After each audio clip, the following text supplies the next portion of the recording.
Eu sou Aldejane Dias, educadora em saúde do SESC Poconé, e este é o nosso episódio Água e Desenvolvimento Sustentável da série Momento Saúde SESC com você.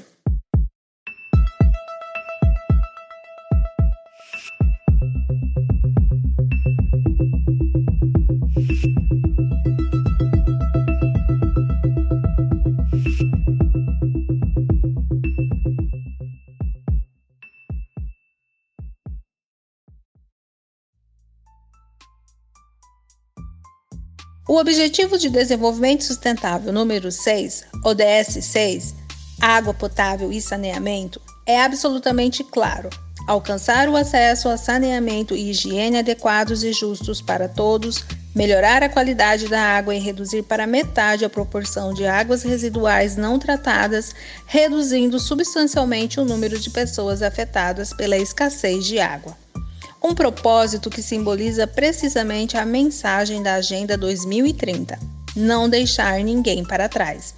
O Brasil faz parte dessa agenda junto com 193 países. Segundo o Instituto Brasileiro de Geografia e Estatística, IBGE, são 35 milhões de pessoas sem acesso à água tratada no país, sendo que destas, 20 milhões estão em comunidades e áreas rurais, além de gerar doenças, morte, perdas de dias de trabalho e dias escolares. A falta de acesso e tratamento de água impactam na geração de renda e custos de pessoas e governos. O acesso à água potável e ao saneamento básico é um direito humano e universal que ainda não foi obtido por bilhões de pessoas. Com a pandemia do novo coronavírus, o mundo percebeu que a falta desses serviços pode levar a uma tragédia humana. Segundo levantamentos da ONU, cerca de 30% da população mundial não tem acesso à água potável e mais da metade da população mundial vive sem saneamento básico. Cerca de 3 bilhões de pessoas não têm acesso a elementos básicos para a lavagem de mãos, como água e sabão. O acesso inadequado a estes serviços básicos gera diariamente milhares de mortes por doenças evitáveis. O Pantanal, que é a maior área úmida continental do planeta, esse imenso reservatório de água doce, sentiu no último ano uma grande escassez de água. Para entendermos a situação sobre o acesso à água potável e saneamento das pessoas que vivem nessa região, vamos ouvir o relato da jovem Graziele Loren de Oliveira Silva, que é moradora da comunidade tradicional São Pedro de Joselândia, distrito de Barão de Melgaço, e também faz parte hoje de um grupo de pesquisa da Universidade Federal de Mato Grosso. Olá, me chamo Graziele Loren de Oliveira Silva, tenho 15 anos, moro em São Pedro de Joselândia, distrito de Barão de Melgaço. Estudo na Escola Maria Silvino Peixoto de Moura. Sou bolsista em iniciação científica júnior do CNPq, vinculada em um projeto de pesquisa da Universidade Federal de Mato Grosso. Atualmente, grande parte da minha comunidade usa a água do poço artesiano, que se localiza na escola. Mas o grande problema é que a água não é tratada e, por esse motivo, ela não é ideal para o consumo humano. Como todos nós sabemos, a água potável e saneamento é essencial para o desenvolvimento de uma comunidade, principalmente na questão da saúde. E espero que com essa pesquisa possamos resolver a questão da água e do saneamento, para desenvolver a comunidade economicamente e socialmente. Essa informação está me ajudando a entender melhor quanto é importante o saneamento e água de qualidade em uma cidade. E espero em um futuro breve poder contribuir com esse estudo para a melhoria da qualidade de vida da minha região. Fiquem em casa, se cuidem.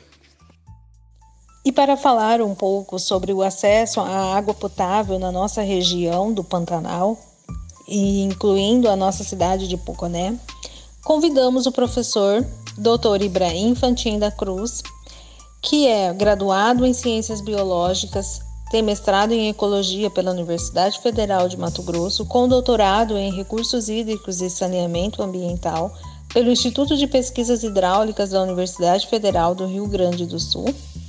É atualmente professor adjunto da Universidade Federal do Mato Grosso, lotado no Departamento de Engenharia Sanitária e Ambiental. Seja bem-vindo, professor. Obrigada pela sua participação. E a palavra agora é toda sua. Me chamo Ibrahim Fantin da Cruz, tenho 38 anos, moro em Cuiabá e trabalho na Universidade Federal do Mato Grosso como professor no curso de Engenharia Sanitária e Ambiental. E vou tratar com vocês hoje, bater um papo sobre a água e o saneamento no contexto do Pantanal e de Poconé. Né? A nossa conversa ela vai dividir em duas situações. A situação da água no município de Poconé, né? Ali na área urbana, e também vamos tratar do acesso e do uso da água em comunidades tradicionais, né? Em áreas isoladas do Pantanal. A primeira informação que a gente tem que colocar é que o Pantanal ele tem como sua característica, né, essa sazonalidade climática, o que a gente chama de pulso de inundação. São esses períodos bem definidos, né, de um período chuvoso, né, quando acontece a inundação, e um período seco, né, com praticamente alguns meses sem chuva, né, que a gente considera como período de estiagem. Então, a disponibilidade hídrica, né, a quantidade de água disponível para o uso das comunidades, né, seja no contexto social, seja no contexto ambiental, nós temos essa variabilidade ao longo do tempo, né? Essa variabilidade ao longo dos meses. Então, você tem um momento que a quantidade de água disponível para o uso ela é bastante farta, né? Mas nós temos momentos que a água ela vem a faltar. Então, nesse contexto, né, olhar o Pantanal como que tem essa característica, toda essa característica exuberante, né? E ela é marcada pela sua inundação como um ambiente rico em água, né? Isso é verdade, mas é verdade em um momento. E nós podemos ter falta de água, né? Ou escassez de água no período de estiagem. Um outro componente que é bastante importante da gente colocar é que a escassez de água ela não é só devido à falta de água. Muitas vezes nós temos essa água disponível, mas nós não temos qualidade suficiente para uma utilização direta.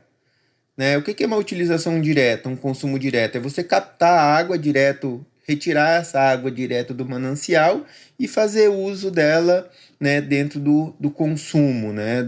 Você consumir ou ter contato direto com esse recurso. Né? Então, às vezes, você tem essa água, mas ela não tem a qualidade necessária para esse uso. Né? Sendo assim, é necessário, né, a utilização de um tratamento para que possamos deixar ela potável.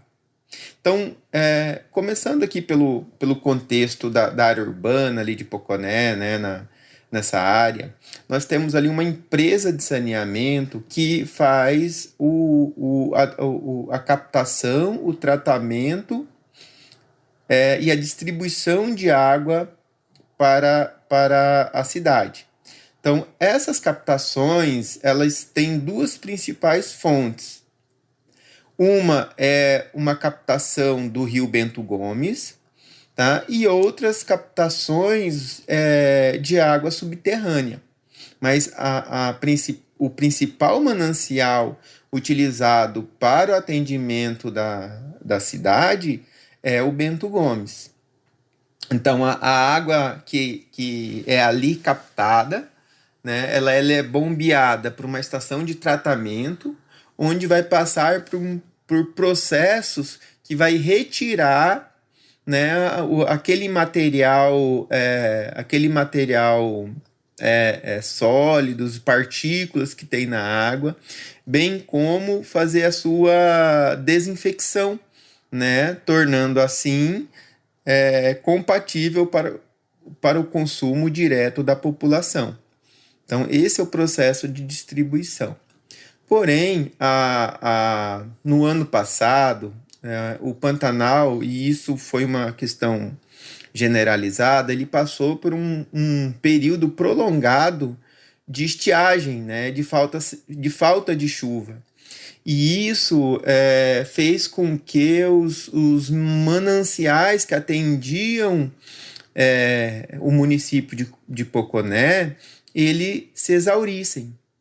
E esse foi o caso do Rio Bento Gomes. O Rio Bento Gomes ele tem uma característica diferenciada de outros rios que nascem na parte alta da bacia, né? Que tem regiões com grande quantidade de nascentes. E o Rio Bento Gomes ele não tem essa característica, né? O Rio Bento Gomes é quase que uma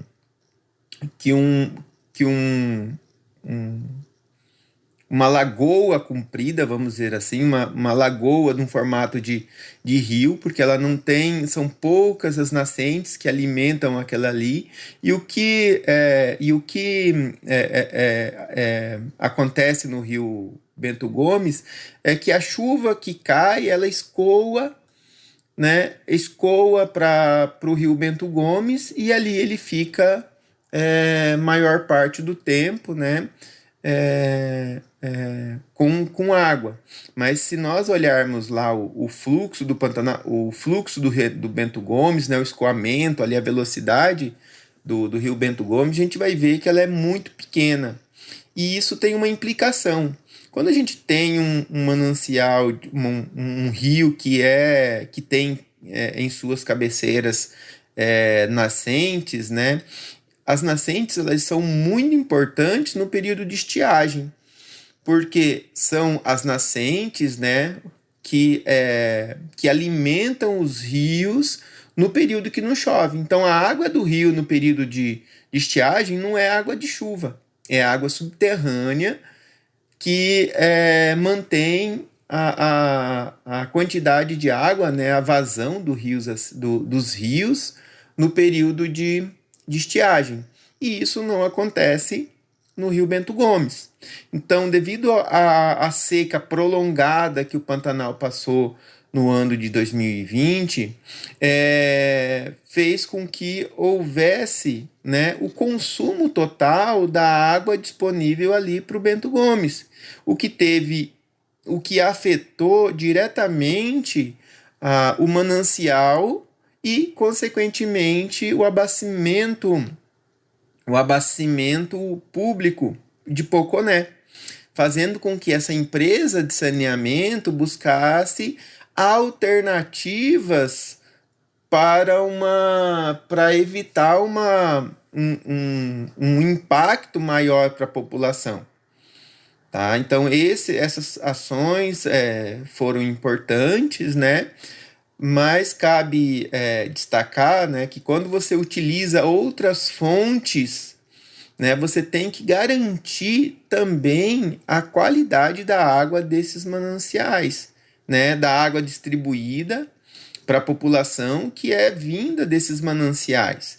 Né? Então, as lagoas do Pantanal no período de estiagem, ela tem uma concentração bastante grande de matéria orgânica, né, de nutrientes ali na água, né, que necessita de um tratamento, né, de maneira diferenciada do que se tinha anteriormente com a água do Rio Bento Gomes. Né? Então você teve esse problema, o que acarretou numa adequação do sistema de tratamento para atender os padrões de qualidade exigido, né, pelo Ministério da Saúde. Pois bem, então, esse sistema, né, então, o ano passado, né, em 2020, teve esse problema, teve realmente esse problema. Poconé foi uma das cidades que mais sentiram, né, a seca no Pantanal, né, já que teve a perda do seu principal fonte, né, seu principal manancial, mas que foi atendido emergencialmente por fontes alternativas. É claro que nesse contexto, né, sabendo da ocorrência desse evento, as autoridades locais associadas com a empresa de saneamento, ela precisa desenvolver ações de planejamento para melhoria, né, da eficiência da captação dos usos e do tratamento da água, prevenindo momentos de escassez. Então, precisa tomar atitudes, né, para a segurança hídrica em momentos de estresse, né, vamos dizer assim, de estresse hídrico. Então, isso é bastante importante de se colocar. Um outro ponto que precisa se ter bastante cuidado sobre a captação de água, especificamente em Poconé, é que o histórico da região, né, com mineração, né, que muitas das vezes utilizavam produtos que são tóxicos para a saúde humana, né, como, por exemplo, o mercúrio utilizado na extração de ouro, né? Então, esses elementos, né, o monitoramento da água, da qualidade da água e dos sedimentos, né, e a identificação da ocorrência de metais, como, por exemplo, o mercúrio, ela é fundamental para garantir a saúde e a segurança da população. Certo? Então, quando se pensa em fontes alternativas de abastecimento, tem que se pensar, tem que se planejar que essas fontes sejam seguras. E esse levantamento precisa ser colocado. Então, dentro desse planejamento, né, que a gente acabou de falar, precisa ser levado em consideração esses parâmetros, né, devido à característica local da região, né, e se tem um potencial problema de contaminação. Um outro fator que também pode comprometer a qualidade da água, né, e aumentar e reduzir, na verdade, a segurança hídrica de Poconé, né, é a ocorrência de rompimento de barragens. Nós temos uma região que adota como característica, né, diversas barragens, né, e a gente já teve ocorrência disso. Nós precisamos colocar e considerar ações emergenciais no caso de uma ocorrência como essa. Porque no caso do rompimento de uma barragem, né, e o comprometimento do manancial, também precisa se ter, né, como garantia para a segurança da população, uma água, né, que tenha qualidade necessária para o atendimento da população nesses momentos.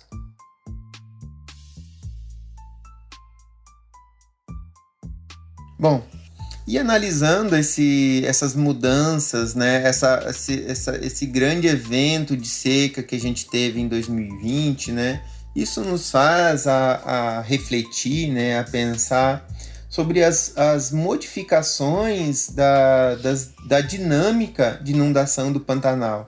Né? O que está acontecendo? Será que esses eventos se repetirão, né, se perpetuarão? Então, nós precisamos pensar, né, em prováveis mecanismos que vêm alterando, né, que pode ter influência nesse evento, né? O primeiro ponto que a gente tem que colocar é que a seca de 2020, né, a estiagem que passamos em 2020, ela foi, né, a maior dos últimos 50 anos.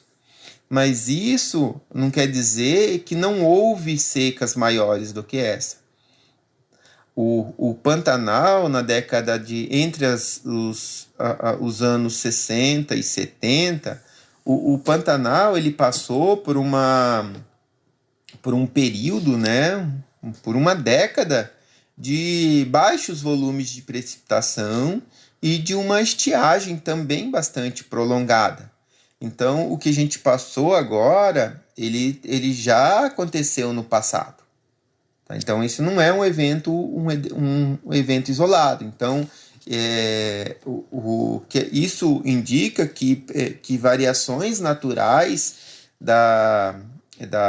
do clima, né, ele pode afetar essa circulação e essa distribuição de água no Pantanal. Porém, nós temos associado a isso fatores que também influenciam no regime de precipitação aqui da nossa região. Então, existem estudos, né, que indicam que o desmatamento da Amazônia e a contribuição da vegetação na irrigação, vamos dizer assim, né, no que a gente chama tecnicamente de evapotranspiração para a atmosfera, né, que esse desmatamento, a perda desse processo de evapotranspiração para a atmosfera, também já pode estar dando um sinal que nós estamos chegando num limite crítico que pode estar comprometendo a precipitação, né, a quantidade de chuva na nossa região.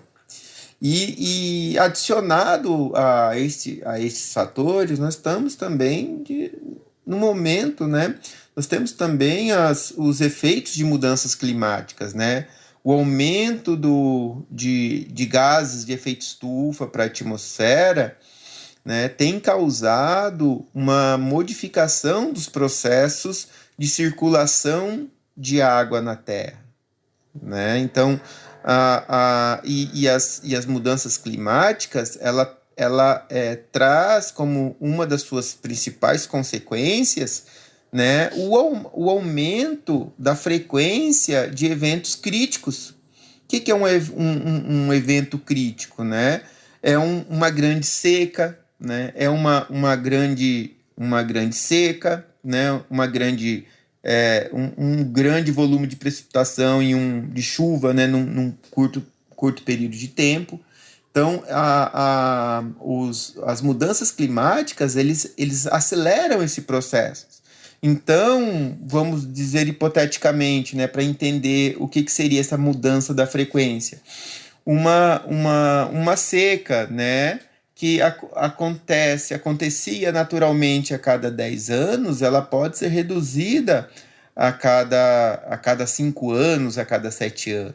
Então, existem registros ao redor do mundo que mostram esse aumento, inclusive aqui no Brasil, né, esse aumento da frequência de grandes eventos de cheias e de grandes eventos de estiagem, né? O que cabe a nós, né, como ser humano? Principalmente, nós precisamos utilizar os recursos hídricos de maneira racional, porque é um recurso com uma fonte única, né, que é compartilhado por todos nós. Então, nós temos que ter uma consciência na utilização desse recurso, né, reconhecendo que ele é um recurso escasso e vulnerável, e tomar também ações que possam melhorar, né, ou reduzir os impactos, né, do ser humano neste ambiente. De que forma? né? Não jogando lixo dentro do córrego, não descartando material, resíduo sólido de maneira irregular, fazendo o tratamento adequados dos efluentes, né? Do esgoto gerado pela população, né? E isso é uma responsabilidade também compartilhada, não só da população, mas de todos aqueles que usam a água, né? Seja nos centros urbanos, seja nas indústrias, seja na agricultura, né? Então, a responsabilidade pela guarda, né? Pela proteção da água, ela é um recurso, uma obrigação compartilhada por todos nós. Então, a água ela tem que ser olhada como um recurso escasso e por isso nós precisamos preservar. Nós também precisamos ter noção, né, da utilização dos recursos naturais de maneira geral. Então, não só a água, né, mas todos os recursos naturais, eles precisam ser geridos de tal forma que nós possamos perpetuar a sua existência aqui na Terra. Então, esse é um dos fundamentos que vai garantir a sobrevivência do ser humano na Terra.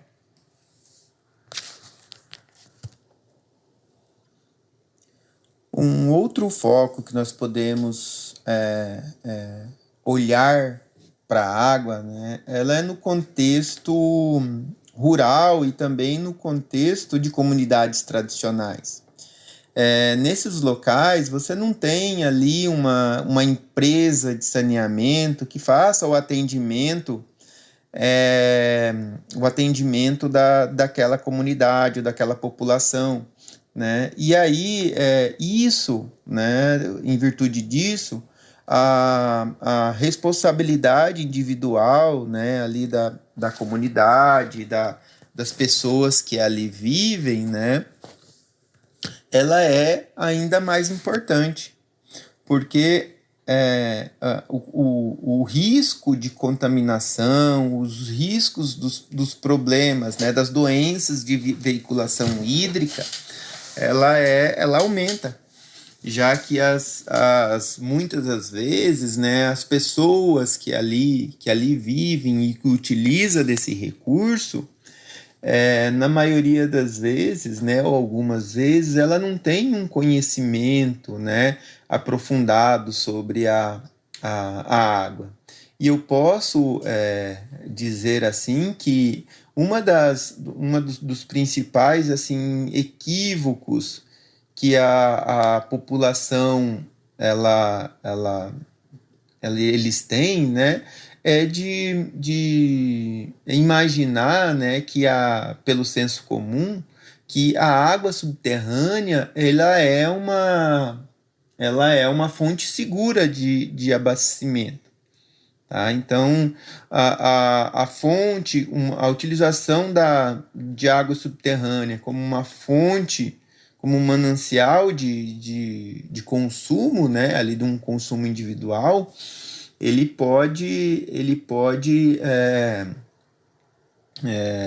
eles acreditam, né, que o consumo da água desse manancial ele está garantido ali a sua segurança, né, e de sua família. É claro que a água subterrânea ela tem uma qualidade da água, uma qualidade melhor do que as águas superficiais, muitas vezes sendo necessário apenas um tratamento simplificado, mas nem sempre isso é real, né? E eu cito como o próprio exemplo as águas subterrâneas na região do Pantanal. Então, as águas subterrâneas ela é bastante enriquecida, né? A geologia da região, né? As características ali dos aquíferos ali da região, ela é uma área rica em ferro, tá? Então, mesmo que haja extração de água, né, subterrânea, ainda assim é necessário de um sistema de tratamento que possa garantir a segurança e a saúde das pessoas que consomem aquela água. Então, o consumo de água com excesso de ferro, ela pode trazer implicações na saúde das pessoas. Tanto que o Ministério da Saúde, ela define limites, né, para o uso para as concentrações de ferro na água, porque ele é um parâmetro importante. E a universidade, né, identificando essa preocupação no atendimento do abastecimento em comunidades tradicionais, começou a desenvolver projetos para identificar essas problemáticas, né, e fazer ações de transformação social. Né? De que forma isso é feito? Né? Nós acreditamos que a melhor estratégia de mobilização social é com crianças, né? E com jovens, né? Que eles têm e isso dentro do ambiente escolar. Então, a formação, a conscientização de um jovem, né? E o potencial desse jovem na transformação do seu contexto, ela tem trazido importantes contribuições, primeiro no reconhecimento dos problemas ambientais e nos problemas de saneamento que envolve a cidade, né, que envolve a comunidade, né, e também no desenvolvimento de ações transformadoras. Tá? Então, o engajamento social, né, voltado no ambiente escolar, né, e isso adotando práticas educativas de transformação, ela tem feito propiciado, né, um ambiente bastante favorável, né, o que promove, né, mudanças de comportamento desses jovens, né, desenvolvimento da organização social e uma maior participação ali da coletividade, porque esses jovens eles têm um potencial de engajamento da sua comunidade, né, então dentro da sua família, né, dentro da região que você coloca. Então, nós iniciamos ali, né, como nosso principal projeto. Nós começamos ali na comunidade de São Pedro de Joselândia, né, junto à escola estadual que atende essa comunidade, né, selecionamos ali por indicação da professora de ciências, bem como do Sesc Pantanal, né, que tem dado um apoio no desenvolvimento das atividades, né, a gente conseguiu fazer e mobilizar os jovens para ingressar nesse projeto. Então, esse projeto, ele visa, né, primeiro, fornecer essa capacitação, né, esse engajamento do aluno na sua formação, né, no seu conhecimento, vincular o aluno ao desenvolvimento de ciência, da aprendizagem, né, na importância da educação como uma ação transformadora, seja transformadora no seu contexto próprio, né, como indivíduo, mas também transformadora no seu contexto social. Tá? Então, hoje, né, dentro desse projeto, nós passamos por uma capacitação, né, através de palestra, de estudos integrados, de videoaulas, para dar esse conhecimento para o aluno, né, para os problemas né, que para a identificação dos problemas de saneamento da comunidade. E vale ressaltar que esse engajamento, né, essa participação dos alunos, ele é muito importante, porque as comunidades tradicionais ela tem um vínculo afetivo e social com o meio ambiente. Então, o vínculo dele com a água, o vínculo dele com a comunidade, ele tem esse apego emocional. E nós precisamos trabalhar esse envolvimento dentro desse contexto, certo? Então, esse contexto de onde o aluno vive, ele é um diferencial também no social. Então, não é só dar questões técnicas sobre saneamento básico, sobre água, mas como que é a relação dele, da comunidade, com a água, né? E olhando isso para o Pantanal, é ainda mais importante, porque o Pantanal, com seu ciclo de seca e cheia, o indivíduo que mora ali, ele tem toda a sua rotina de vivência associada ao ciclo das águas. Tanto que no transcorrer das atividades, né, é referência constante ao ciclo hidrológico, né? As atividades no período de seca, no período de estiagem, o que eu vou fazer na seca, o que eu vou fazer na estiagem, quais são os problemas voltados para o saneamento dentro desses períodos, né? E isso é bastante importante. E no contexto, né, de desenvolvimento científico dentro da universidade, essa mobilização ela é muito importante, porque isso permite uma inserção da universidade dentro das comunidades, já que práticas com a população local, muitas vezes existem barreiras, né? Porque o pesquisador muitas vezes não é conhecido da região, então às vezes o próprio morador local cria uma barreira para isso. E esse engajamento local, ele abre as portas nesse contexto, né? Trazendo o apoio das comunidades, já que você tem ali um representante local dentro da atividade. Tá? Então, essa participação ela é bastante importante. E ao final, né, com a participação dos alunos, nós queremos fornecer um relatório consolidado sobre a situação do saneamento da região.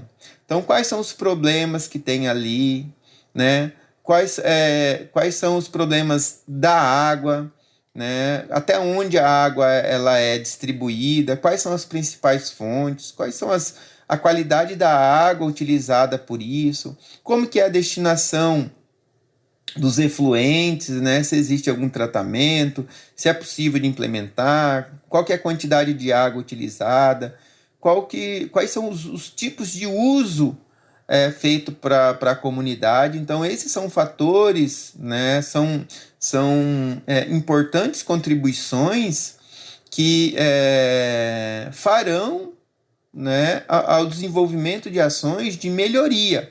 Porque se você melhora a condição de saneamento de uma comunidade, de uma região, você também transforma a sua realidade. Então, o saneamento, a oferta de saneamento também tem relação direta com a saúde da comunidade e com a qualidade de vida das pessoas, né? Se você tem o atendimento de água com qualidade, né, e com quantidade disponíveis para os usos ali, né, e isso favorece diversas ações, né, inclusive com atividades que podem agregar valor na renda da família, que antes não se é permitido, porque você não tem água de qualidade e quantidade, né?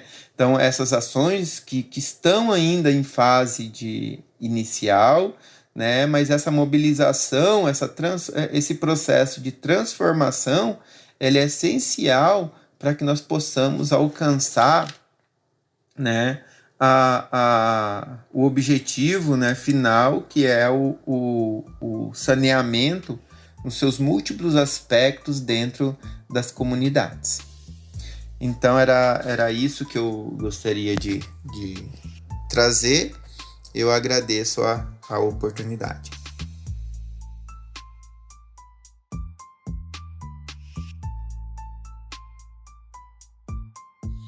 Bom, pessoal, nosso podcast chega ao fim. Agradeço ao Dr. Ibrahim e a Graziele pela participação. Espero que tenham gostado. E fica a reflexão sobre como está o acesso à água potável na sua cidade, no seu bairro. Lembrando que é um direito universal, é um direito humano ter acesso à água potável. É isso, pessoal. Fiquem bem e até a próxima. Se liguem no próximo episódio.